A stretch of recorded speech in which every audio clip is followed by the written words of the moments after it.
I'll go through my operation a little bit quick and then come back and we can discuss what you want to discuss. I'm a first generation farmer. I started out as a kid on a farm. We raised 10,000 head cattle, conventionally farming. We got a strong background that way when I was 13 when I started.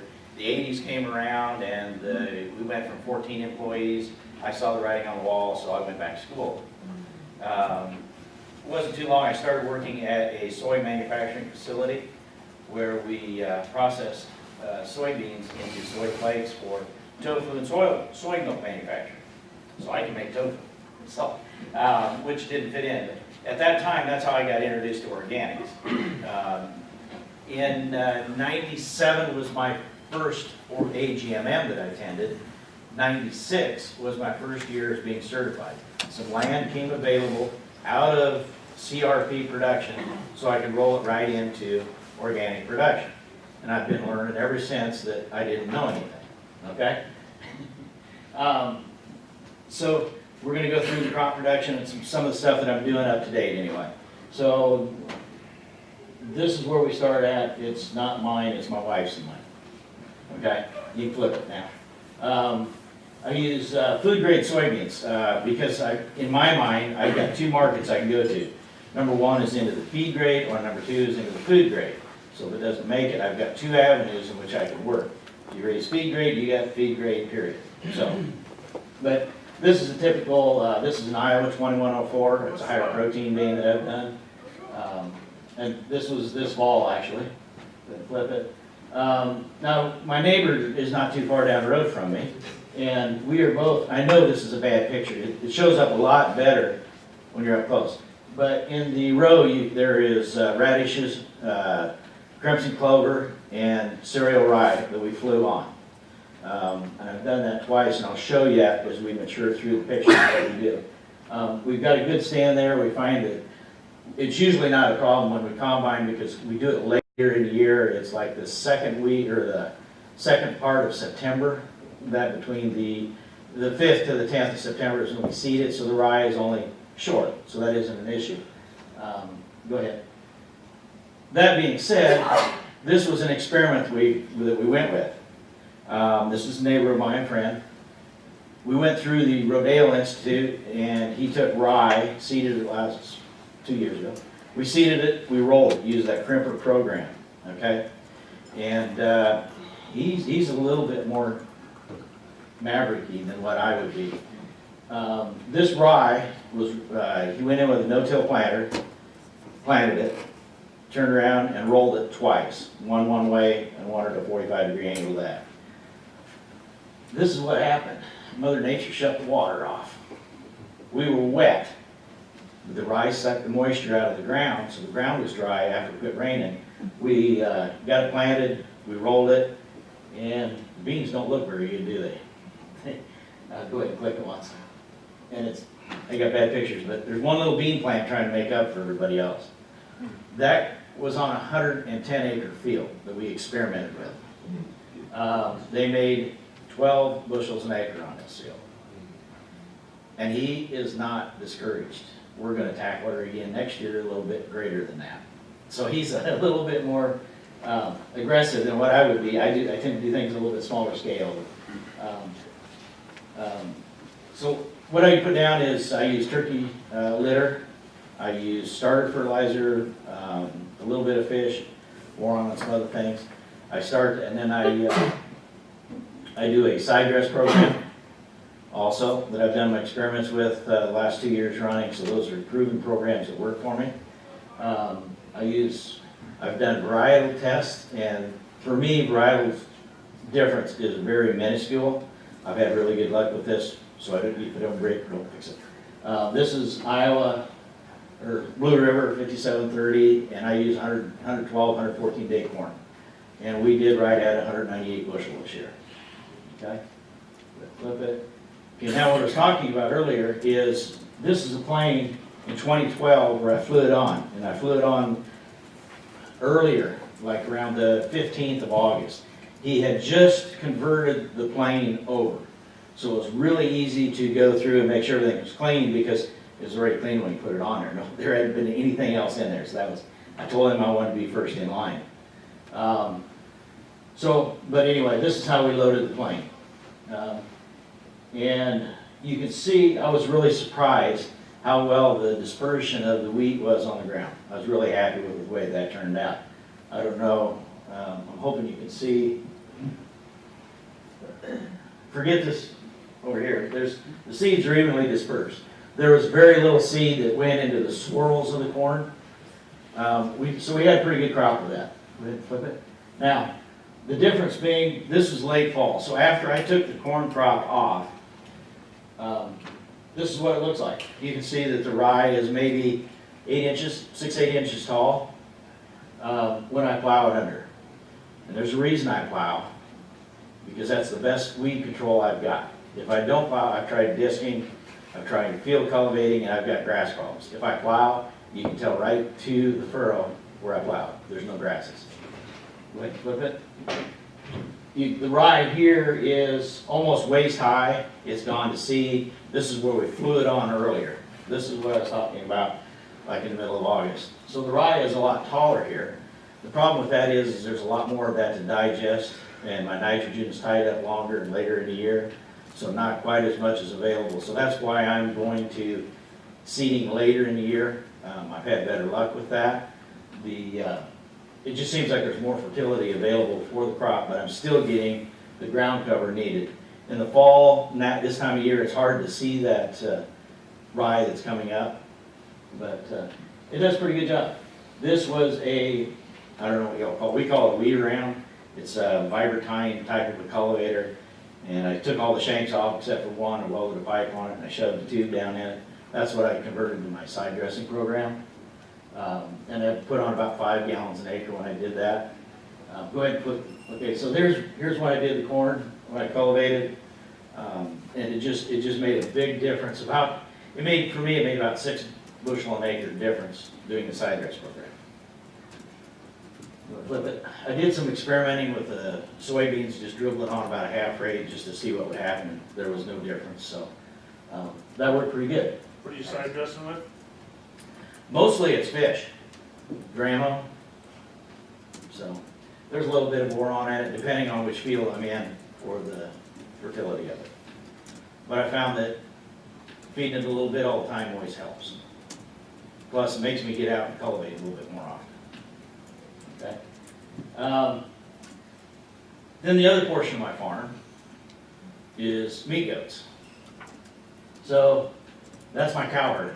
They just got rained on a lot and they shrunk. I did have cows. I went to goats because it's smaller and time consuming. But in this pasture, there's nothing for them to eat. If you got cows and you don't have goats, you're leaving money on the table. Okay. At this point, they're looking, and I've got to move them to a new paddock. The goats will eat grass only if there's nothing else there to eat. Okay? Go ahead and flip it. This is what they're made to do. 2 years ago, I tried downsizing my herd, and I was approached by a conservancy that insisted I buy my goats back that I just sold. So we worked out an agreement, and they rented my goats from me. They put up a temporary fence for me.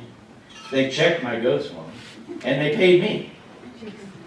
I thought that was a good situation. As you can see, there's a woven fence there. It's made by Premier. It is an electric fence. It's got 2 spikes. You stand on it, push it to the ground. It is electric, and it does work. On the right side, I run a donkey. The donkey is a predator. It will get rid of coyotes or canines. They'll kill them. They adopt those goats as their children and will protect them. That is about, I think that picture, there's about 45 goats in that picture. Go ahead. Now, everybody knows what a cedar tree is, right?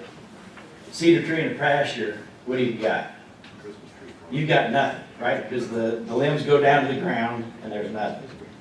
I've got lush grass underneath all of my trees because everywhere from here down is strip. Those goats will stand on their back legs and dance to get the green stuff, and they'll stand on other people's back to get it also. So the way I gotta control my my grasses in my pasture, I had to get horses. So that's how I do that. The kids are what I consider a secondary product because I'm renting them out. So I've got income because I'm renting them out. So why not put a few eggs in the basket and away we go. So we got, this is what kids look like at about 2 to 5 days old. I figure 4 to 5 pounds. 5 months gestation on a meat goat. Well, that's for goats. My meat goats that I've got are Boer, Pico, Spanish crosses. And they are more adapt to breeding year round. You get to the dairy goats and they're more of a seasonal breeder, so you have those issues.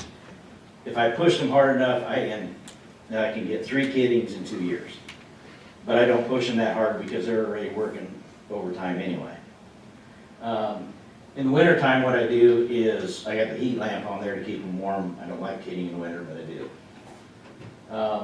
Obviously, that's my rodent control. Half of those in that picture are cats. They kind of bed down together. They make good partners. They don't eat the same thing. And you'd be surprised how if the little goat is kind of sick, how the cats will just cuddle right up to it. Are you feeling ill yet? Guy, I mean, is this, or Marg, I mean, are we causing a relapse of the cute? Okay. Can you talk about horses or something? Okay.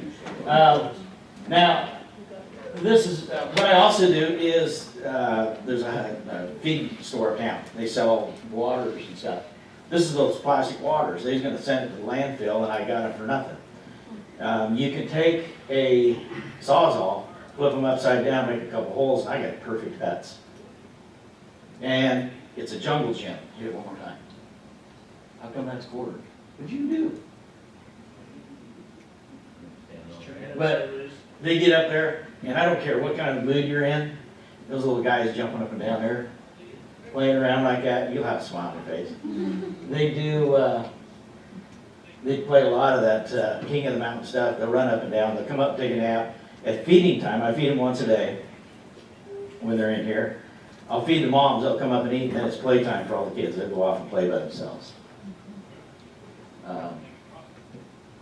Okay, so gestation is 5 months. I leave them on mom for 2 months, and then I wean them. And then 6 to 7 months old, that's what they look like. That's when I load them up and take them to market. The big difference here, the market for meat goat is already established. The previous ostrich meat, number one, they had to create a market. They had to create, not the sales market, they had to create the packing places, they had to create the sale, all of that had to be done, but already established for meat goats. There are, I can't remember, there's tens of thousands of tons of meat goat that is imported into the United States annually. It's one of the most important, most eaten meats that are.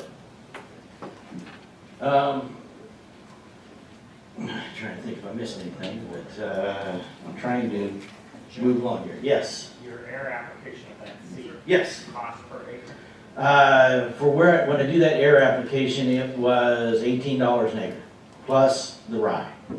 I raise my own rye. I clean it and we put it back on the plane. So that's what I do for that. I'll pick up your class of rye. The rye I put on, I've experimented with 2 and I'm down to a bushel an acre. That last picture with the John Deere plow was a bushel an acre. The roll that we did when we rolled it on that experiment, that was a bushel and a half an acre. The mat that it created was about this thick. And what was bad is it was wet, but the problem is it dried up. That rye drying dried it up, and we just didn't get any more rain. So that was a bad experiment, but we're going to continue with it. This spring, my friend's going to do that again, like I said. But what I'm going to do is try, I fall plowed. I've never done that before. I fall plowed, and I go out and I will field cultivate it once and spread rye on it a bushel and a half an acre. In the fall. Early spring, as soon as I can. That way I can get that rye established, and then I'm gonna go in and no-till my beans into that rye, and probably about 4 or 5 days later, I'm gonna go out and cultivate it.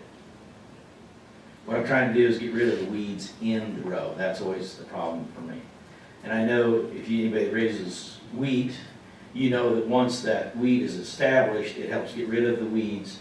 But if you plant the wheat too late, you're always gonna have grasses come up through the wheat, through the rye itself. So that's why my intentions were, that's why I fall plowed, so I have land almost ready.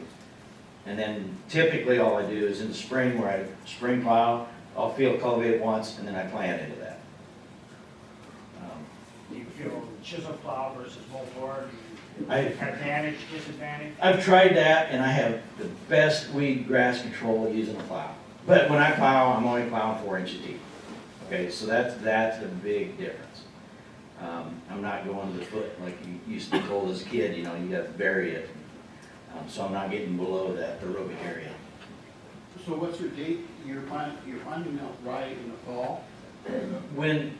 What I do for my cover crop, Okay. is August, September? as soon as I get done harvesting corn, I will take a fertilizer buggy and I spread a bushel and a half, maybe, or a bushel, an acre down, and then I just disc it. Okay, I just go and disc it, I'm done. okay. So, and then when do you plow in the spring? In the spring, usually, it's around Easter, usually right after Easter, I'll go out and plow, depending on the weather, and you know, that varies from year to year, but I've had the best luck, I've tried plowing earlier, I've tried plowing later. The one picture where I planted it early, I was approached by the tractor club wanting to find places to plow because they're tired of doing the acre plots and that, and so I had 32 bottoms out there, and they were just tickled. They came out and plowed. All I did was supply them some, actually, we made barbecue goat for them. And so they plowed.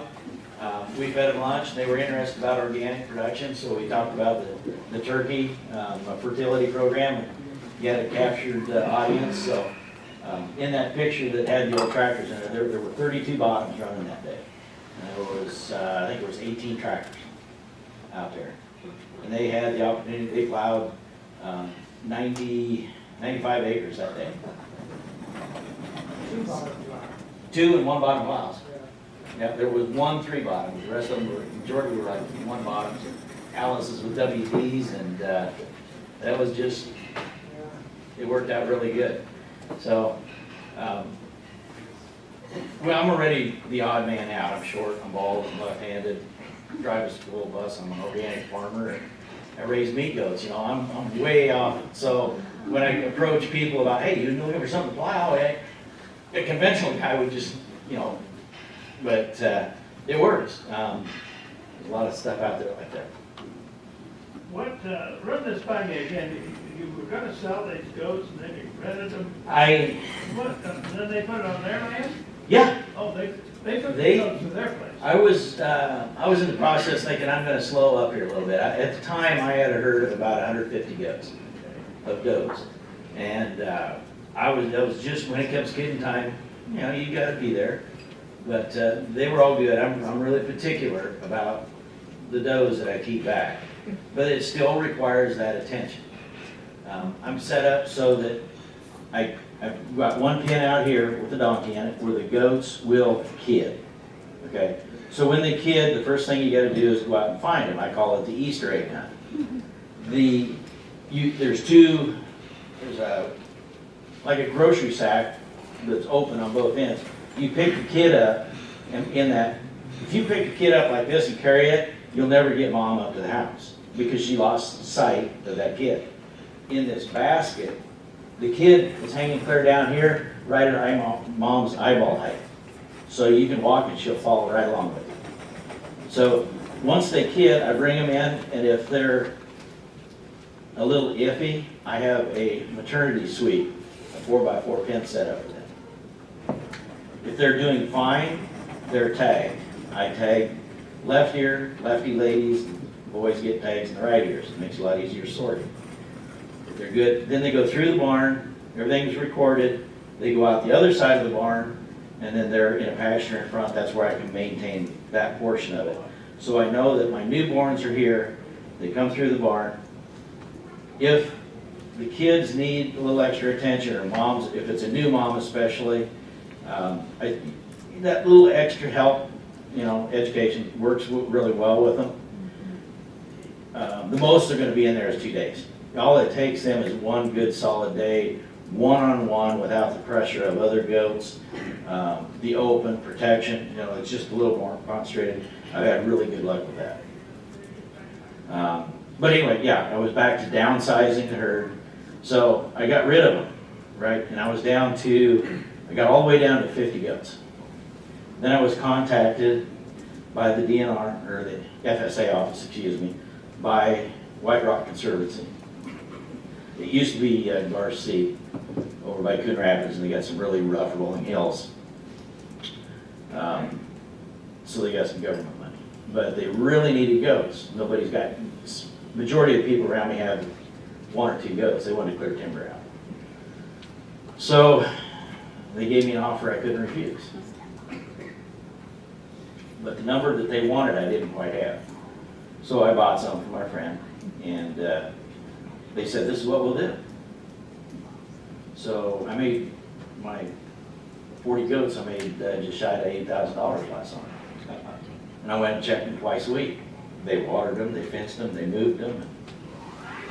So that was pretty good income. Where exactly is your farm located? Excuse me. Jamaica, Mom. Jamaica, Iowa. From Ames, if you're familiar with Iowa at all, I'm 40 miles straight west of Ames and a little bit south. I'm in west central Iowa. I'm about, from here, if you go straight north, pretty close to straight north, 3 hours. We'll put you there. Okay. How fast are you driving? As the crow flies. Okay? So it worked out to buy those back. They came in, they bought all new fencing, they put them up. They checked them 4 days out of the week. I put a water tank on a wagon chassis and gravity fed water to the goats as they moved them. And it worked out well. What's your kidding date, and are they gonna do that again? My buck decided last year that my schedule was off. I will begin kidding February 14th. And usually they're really, the most I've ever been off is one day, one way or the other, when they get their first date. So they're pretty consistent with it. The other thing is I've got the auction barn where I sell the kids. Most of the bucks are going to go, I'm going to start banding them. There's a market that's picked up on that, but for the most part, they stay whole, intact. Colfax is an auction barn. And it's about an hour and 15 minutes from where I live. It's the leading, in that 5-state area, it's the leading market for the goat market. So there's buyers in there from Chicago, St. Joe, East Coast, and they'll load up a semi-load and haul them out. What do you generally use for fencing? Whatever I can find. I use, basically in my pasture, I've got woven wire, 42-inch, strung out. That's it. Yes, they stick their heads through it every once in a while. And that's usually, once you find one that'll do it, you immediately grab your 3D 33 tape and a 3-foot dowel, 2 or 3 foot wooden dowel, 1/2 inch, and just tape it on like there's no tomorrow. By the time they get that dowel worked off, their horns have grown long enough that they won't go through the fence again. So, excuse me, that's the war goat. The Kiko goats are less of a problem because their horns tend to come out this way, corkscrew out. But, and then you can nip the ends of the horns off. I don't take the horns off like they are encouraging for the 4-H shows and all this, because the horns aren't like a cow. The horns, there's blood vessels, and that's part of their cooling system. And it's their only defense that they have is on a one-on-one. So that works pretty good. So Um, Any other questions? Yes? Here you get corn planting, what is your normal starting date for planting corn? I knew that was gonna come up. May, I think it's May 20th, would be a good average for me. I usually watch all the other farmers race to the field, except the only time it's different is in the spring, when I go out with a plow, because that makes all the other guys nervous. You ought to see them sweat and get those big cats out with their big, but yeah, it's about the, I'll go out, and I will plow, and I typically wait at minimum of a week. I try to wait 2 weeks before I touch that ground again. And I found that if I wait till like a day before I plant, I go out after I spring plow, I'll hit that a day before I plant, field cultivate it once, plant into it, and then as soon as that crop is up, I rotary hoe it, and then I'm in it with the cultivator. I use a Williston cultivator, rolling cultivator. With small corn, I can get through it quicker. I don't have a rock problem where I'm at. I know that that's a main issue with those. If there's any gravel, they tend to be plows instead of cultivators. I'll get through that once, and then I park that cultivator, and then I go back to the shovel cultivator. They have roll cleaners on that? No, I do not. I'm fortunate where I'm at. Yes? So you have very big hills out there or not? Well, can you go backwards? Keep going. Almost all the way back to where the cover crop is.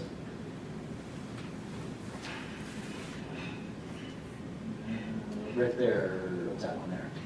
Yeah, that's a mountain. You don't have problems with the NRCS or you're not in the government? My particular farm was originally, because it was in CRP, there are some hills, and it's considered HEL, highly erodible land. It is considered that, but they have no idea what's going on. I say I'm organic, and they just look the other way and leave me alone. I'm supposed to update your farming practices. I've been in there once, and they said, "What are you doing?" Wrote it down and said, "See ya." I mean, with my crop rotation, I run a 5-year rotation, and I'm using cover crops all the time. I plow, I field cultivate, I plant. So it's not no-till, but it's considered, I consider it minimum till, 4 inches deep, and that's right at the left. You're plowing every other year? No, I plow everything every year. Every year? Except, with the exception of where I have my small grain. I've gone to a spring wheat, hard red wheat. If I do it in the fall, put winter wheat on it, it's hard for me to let cows out in that pasture. I do work with a neighbor that he rents the field for me, and we run cows on it. I've done that in the past, but I prefer not to. That's why I went to the spring wheat. And I quit putting cover crops on it, because when I do that wheat, I want no rye accidentally coming up. And rye is the son of a gun to kill sometimes. Even plowing it, it just says, ha ha, and it comes back, you know? But yeah. Yeah. Yeah. And then, I do put a nurse crop, or use that as a nurse crop. I have been using clover, a medium red clover, so that I take the weed off, then I take the clover off in the fall, mid-August, so that when I put the cows back out there, you know, it's 6 inches tall. So,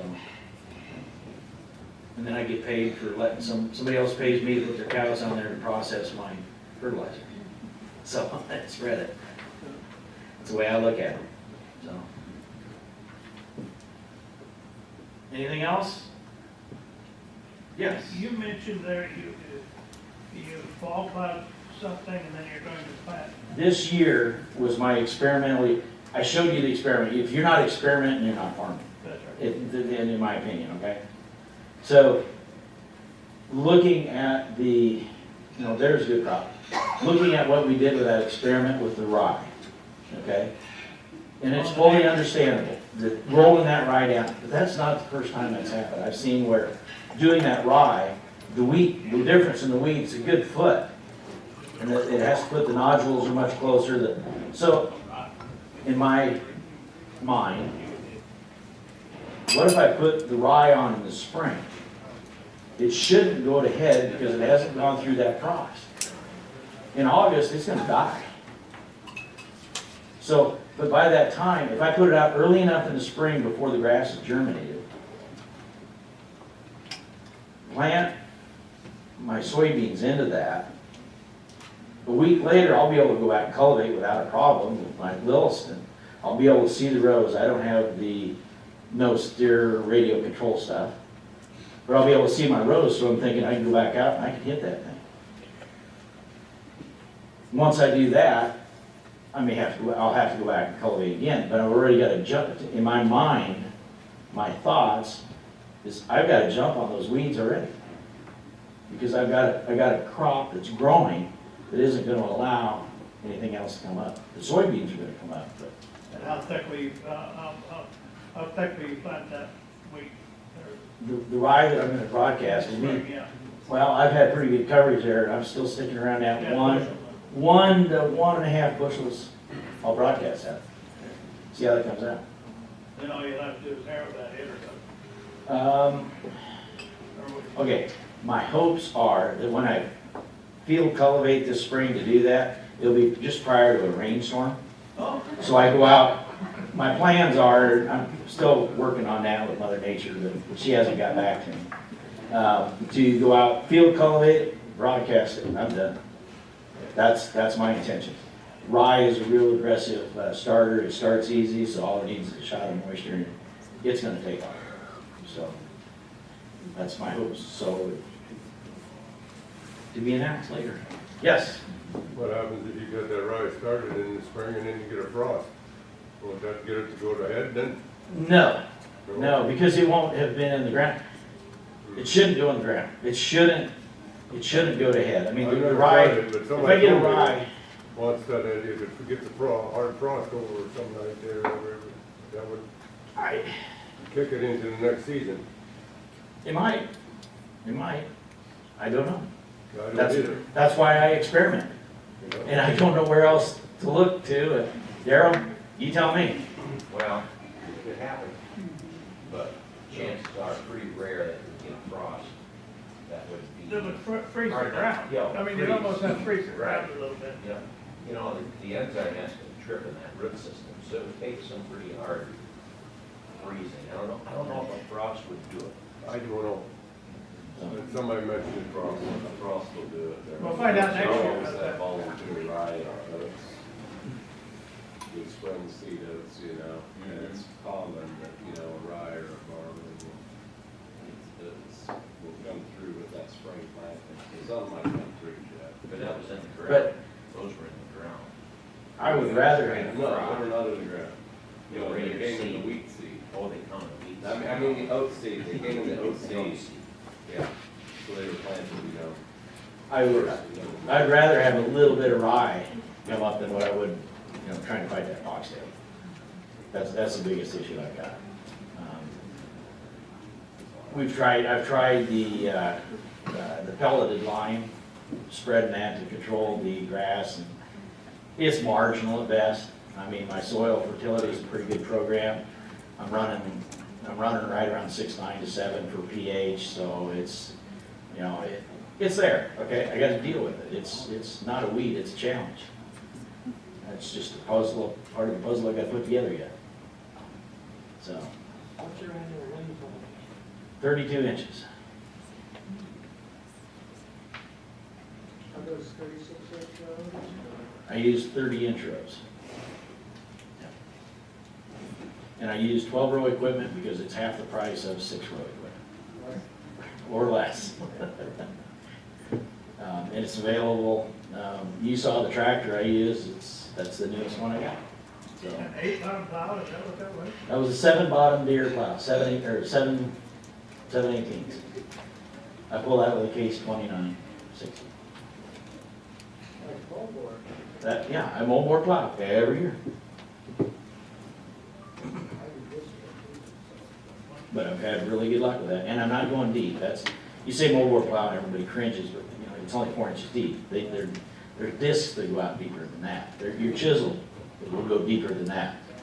And I didn't bring intentionally the picture, but there's a picture where I left it go, and you can, it's just like this line right down here, where I plowed and I disc. I got grass, and I got no grass. That's a no-brainer. So I move on. So,